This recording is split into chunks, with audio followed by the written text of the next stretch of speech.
Hey, good afternoon to all of you high achievers, you highly accomplished, highly successful people who are trying to succeed in your relationship life, whether you're married, whether you are engaged, whether you are in a committed relationship, whether you're thinking about marriage. This is the spot. We want to talk today about being vulnerable to an affair. I'm Rod Harrison.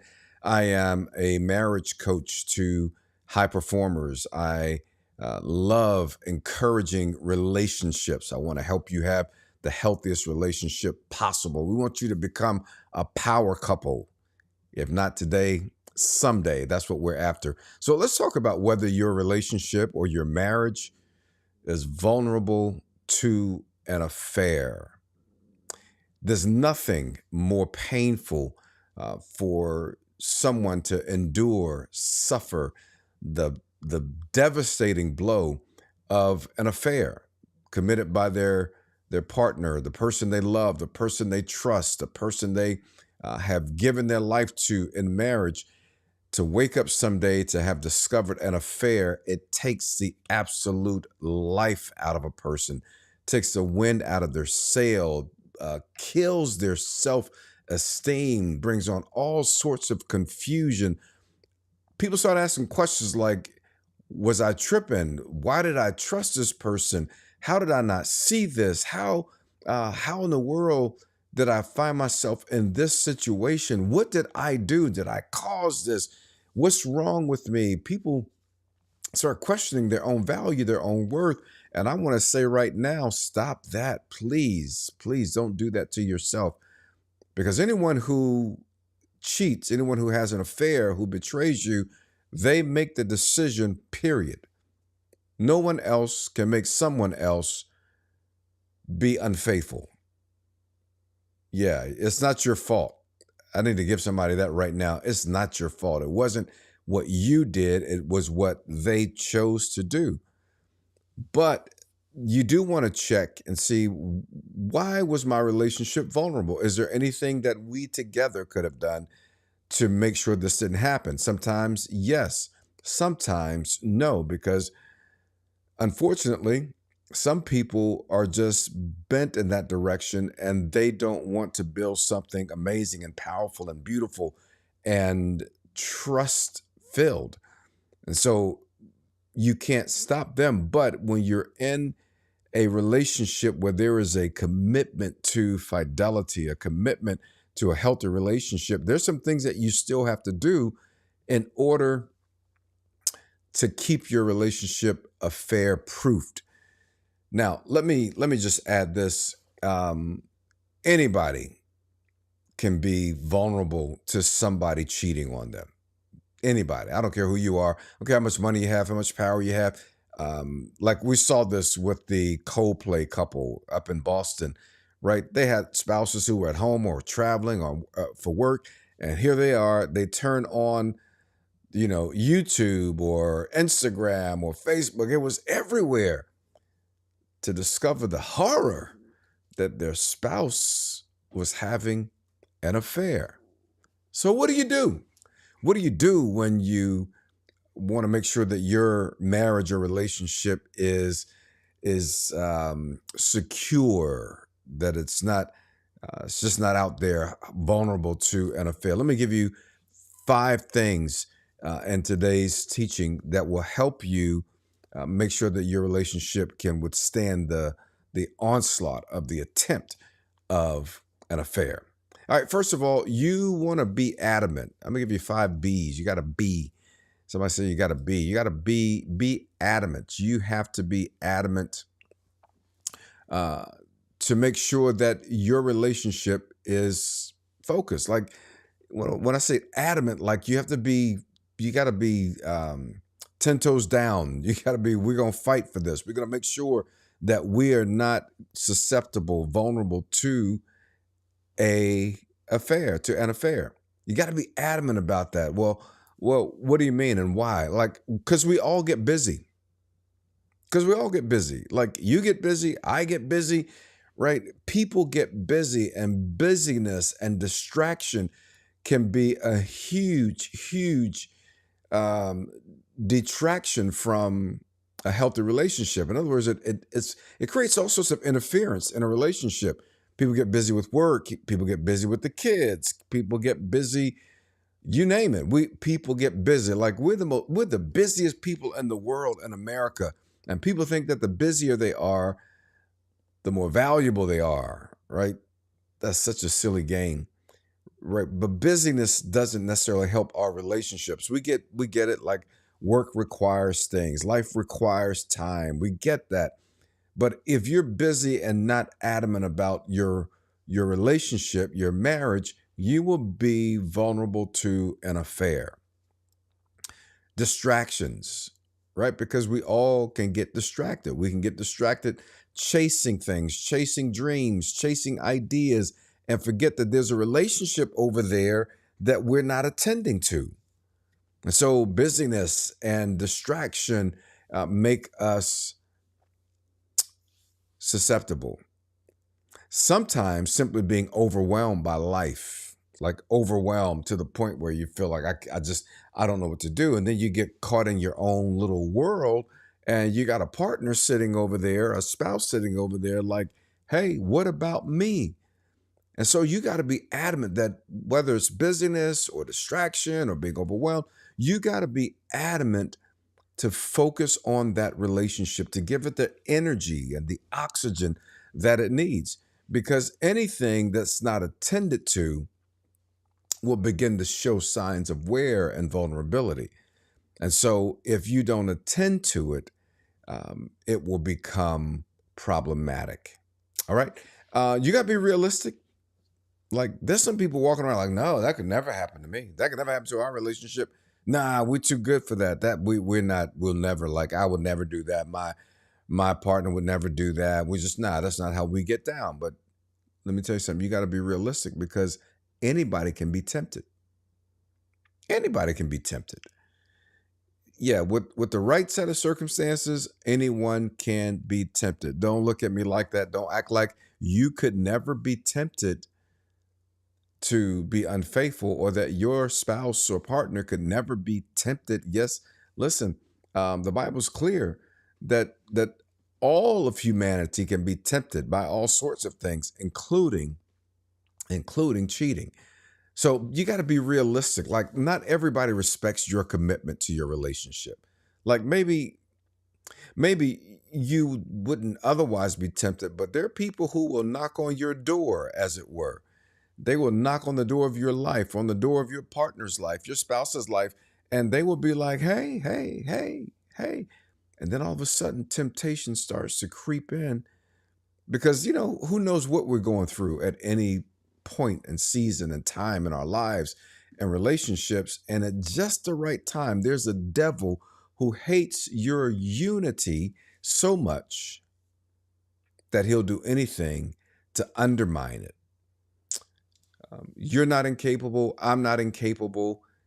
You got to be realistic. I used to say to my wife, y'all know we've been married for 34 years. If you didn't know, that's how long we've been at this. 34 years. This October, we'll celebrate, I think, 37 years since we met. Yeah. And I used to say to Sherry all the time, like, girl, don't nobody want me. Nobody but you. Nobody want me but you. She'd be like, okay, you are really tripping. Right, because there's some women out there who want a good man. I ain't no ugly dude. You know what I mean? It's like you got to be realistic, is all I'm saying. And one day she came home from Home Depot and said to me, "This dude was trying to holler at me in Home Depot." She's like, "My hair was this, and I want." She's like, I said, "Well, what did you do?" She said, "I had to tell him, listen, I am a married woman." And she tried to, get away from him, walk away from him. But here's what I do know. It's harder to be tempted when you're full. Come on, somebody help me talk. It's harder to be tempted when you're full, right? It's hard to feed a full man or a full woman a steak dinner.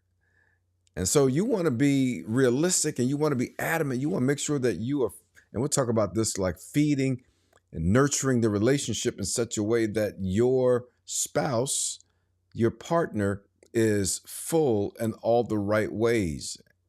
And some of this is not what you think it is. Like it's not just about you know, the the sixes. It's not about that necessarily. Some of this is much deeper than what you think. All right, let's talk about being emotionally honest. Let's go there. You protect your relationship from being vulnerable to an affair by being emotionally honest. Like there are a lot of people who just are not emotionally honest. I was talking to a friend the other day, uh, and she asked her husband, um, no, her husband asked her, he said, "Hey, do you want me to get on this call with you with the doctor to talk about, some health issues with their family?" And she said, "No, I'm good. I got it." When she got done, she was like mad with him. Like you're supposed to be this guy and you're supposed to be dad, and if you're gonna be involved, you should do this. And she was full, she was fired up. She was mad, angry. And he's like, "What? What you said to me that it was cool for me to not come on." Well, that's not really what I meant. I was just saying no, because if you weren't gonna do it yourself without me having, so I had to tell her and them as a couple, it's like, that's not being emotionally honest. Like, if you wanted him there, you should have said, "I need you." But don't be like, you don't need him and then get mad. A lot of people are not emotionally honest. Like, we don't talk about when we have a need. We don't talk about when we're lonely. We don't admit when we're sad, when we're angry, right? We don't admit these things. We don't admit when we're disappointed. We just, "Nah, I'm good. I'm fine." Like, will you stop tripping? Like, really, will you stop tripping? Like, we got to grow up and learn to be emotionally honest. Many of us become susceptible and vulnerable to affairs because we're not emotionally honest with our spouse or partner, or even with ourselves. We're not honest. Like, I'm struggling. I'm going through it. I got some needs, and my needs are being ignored or being overlooked or somehow being missed. And if you're not emotionally honest, you could, listen, somebody will come along and sing the right song to you, say the right words to you. Y'all, this is how work affairs happen. This is how people have work wives and work husbands, right? Because they spend so much time and they start having intimate conversations, like conversations about stuff and nobody on the job got business talking about.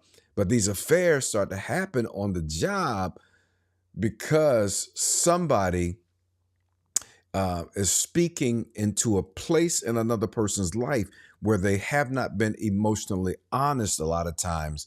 Not all the time, but a lot of times. And when you're not emotionally honest, you can become very, very, very susceptible.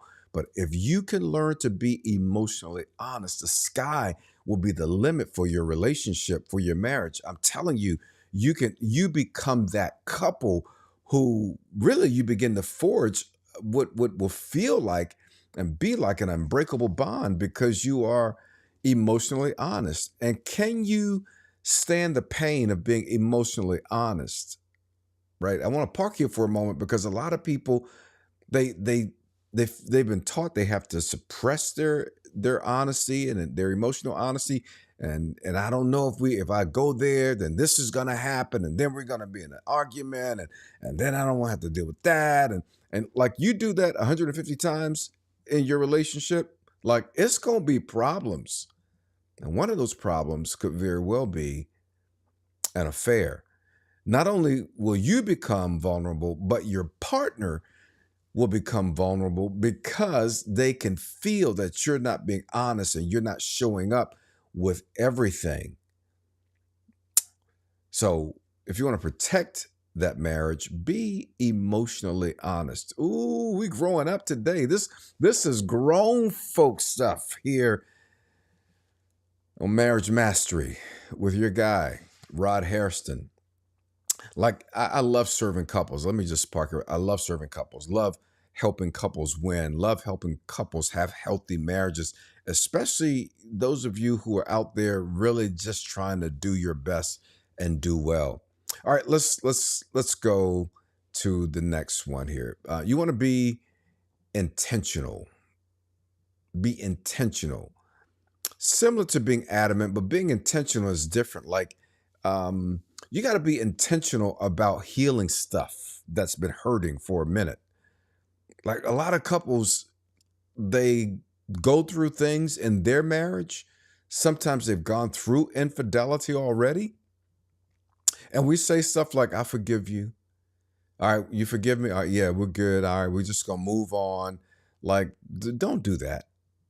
Like, do not do that. Like, that is that is the biggest trap. I'm not saying don't be willing to forgive. I'm simply saying don't think that forgiving is the only side of the two-sided coin. There are two sides to every coin. And a lot of times people think that when it comes to an affair, all we have to do is forgive and keep moving on.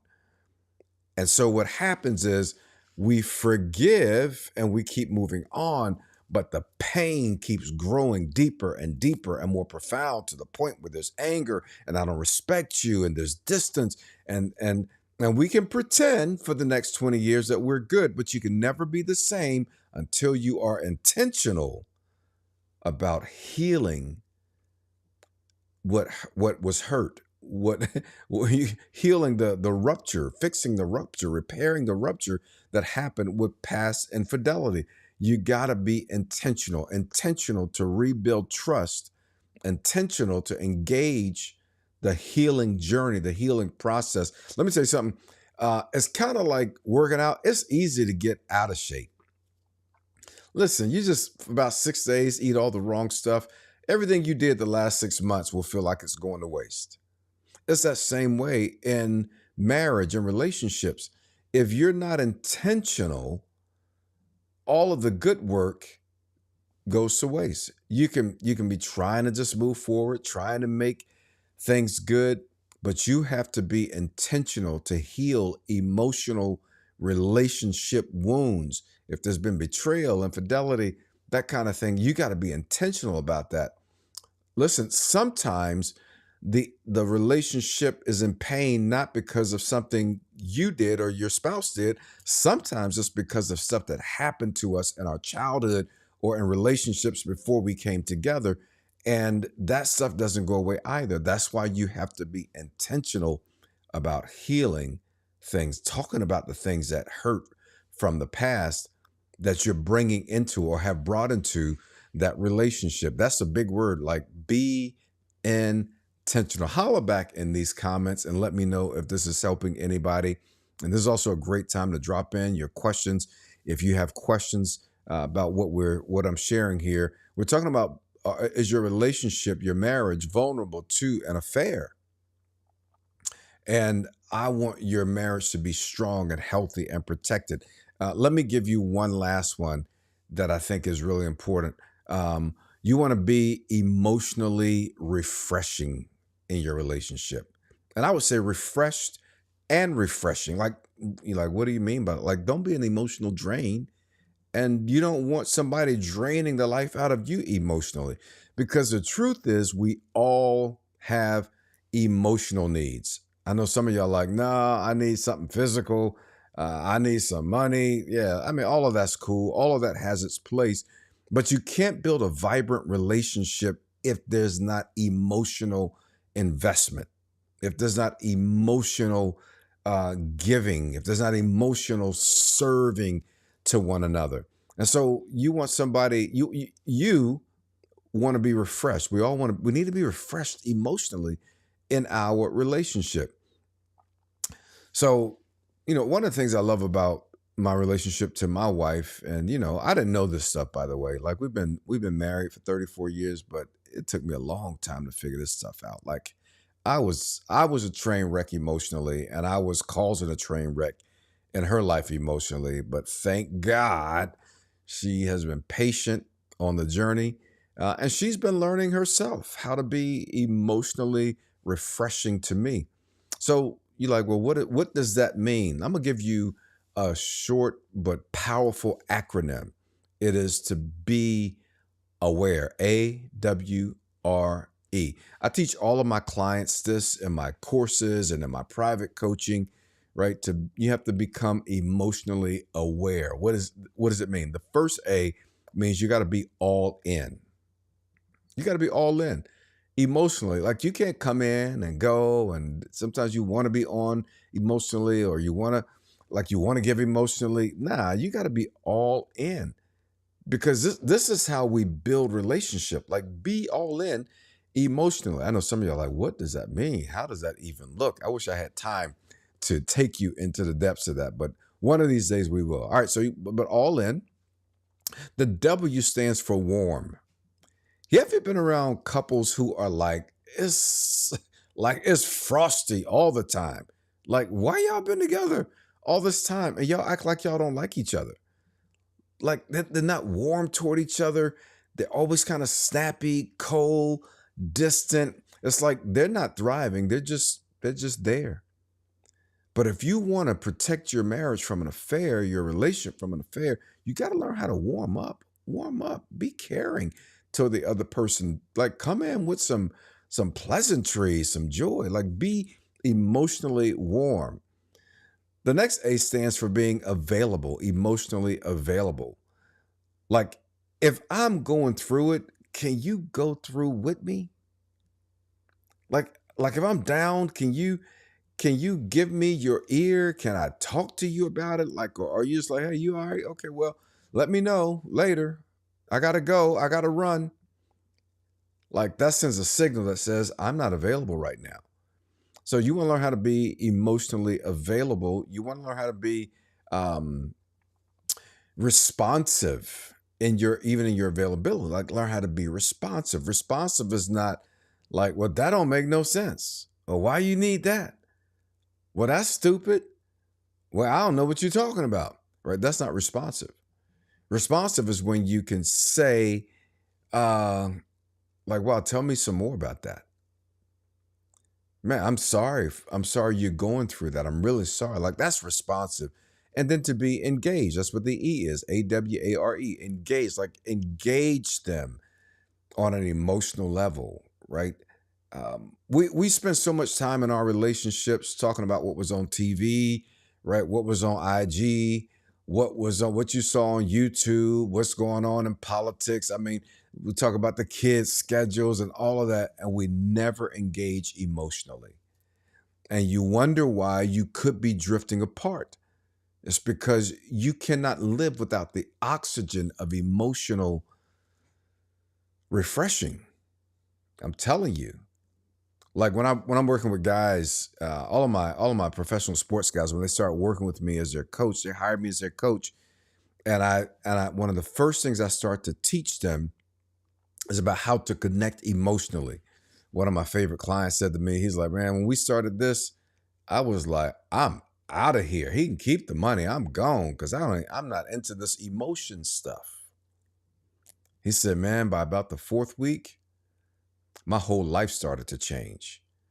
Then I could see why I was having an emotional affair. I could see why I was distant from my wife. I could see why I was angry with my parents, because he began to become emotionally aware himself. All right. So you want to be adamant, you want to be realistic, you want to be emotionally honest, be intentional, and be emotionally refreshing in your relationship. Here's what happens when you choose to be these things.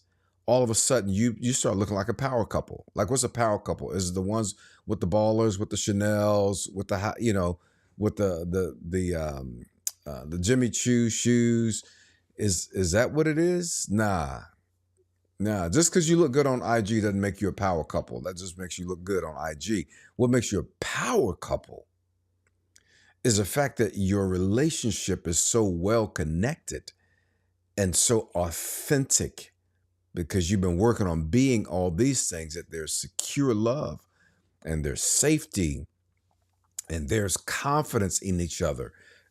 Powerful couples, power couples are couples who walk in purpose, and their purpose is not just about having a good relationship and a great marriage. Power couples walk in purpose, and a big part of that purpose is how they impact other people in the world together for good.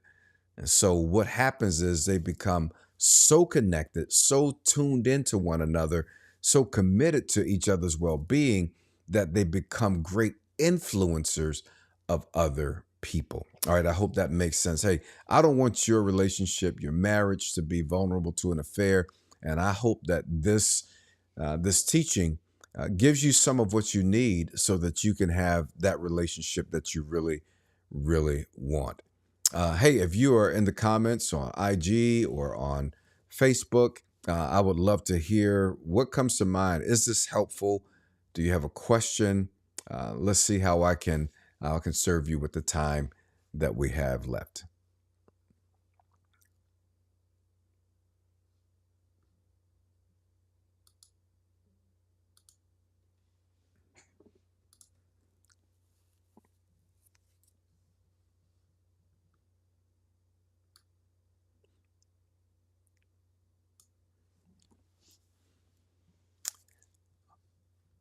All right, y'all, quiet out there. I get it. I get it. All right. I hope that this was helpful. If you don't have any questions, I'm gonna keep doing my best to serve you on Mondays. Just dropping something out there to love on you, to support you, give you some things that you can take home with you and build some great relationships. If you want to know where to find me, you can find me at rodhairston.com.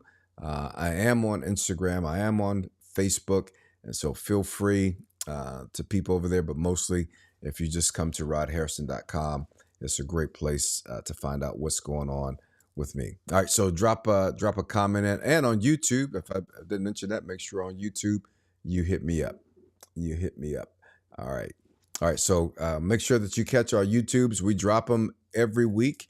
We're out there on Shorts and IG Shorts. We just want to make sure that we're giving you free stuff that can add extraordinary value to your life, to your relationship, so forth and so on. All right, I'll see you in the next video. I'm glad that you were here, and I'll look forward to seeing you soon.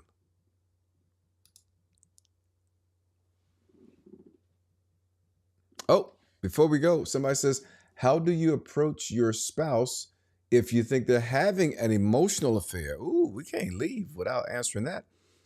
Um, that's a great question. You have to be emotionally honest with them. Like, I feel like something is happening. And can you tell me about this relationship between you and that person?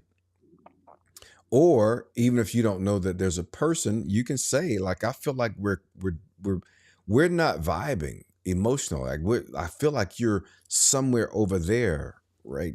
Like, you can't give all that's required in a committed relationship, especially in marriage, and be connected somewhere else. Your spouse will feel the disconnect at some point. Eventually, it'll start to make sense, and they will become suspicious, even if they can't put their finger on what's up. And so, I think it's really important that you be emotionally honest and you ask. Like, couples got to ask their spouse. Now, sometimes, I can't promise you. Rather, I can't promise you that your spouse will be honest. At least not the first time. But don't be afraid to just say, "Hey, I feel like we're not connecting. I feel like something's going on."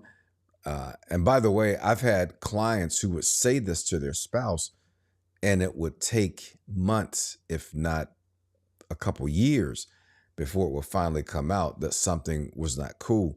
So we should talk at some point about what kind of responses you need from a spouse that you think might be having an emotional affair somewhere. Let me just say also that an emotional affair is an affair. It's an affair. It's infidelity. It's betrayal. Like, some people are like, well, I didn't touch it. You know what I mean? We didn't do anything, physically speaking. But it is still an affair because at the core of it is secrecy. And secrecy is what undermines trust. It's what undermines our connection to one another. It destroys commitment. When you got a secret going on somewhere over there, right? It's undermining what should be going on over here? So thank you for that question. That was really helpful, and I hope that that response was helpful to someone out there. All right. Okay. See you next time, gang. Thanks.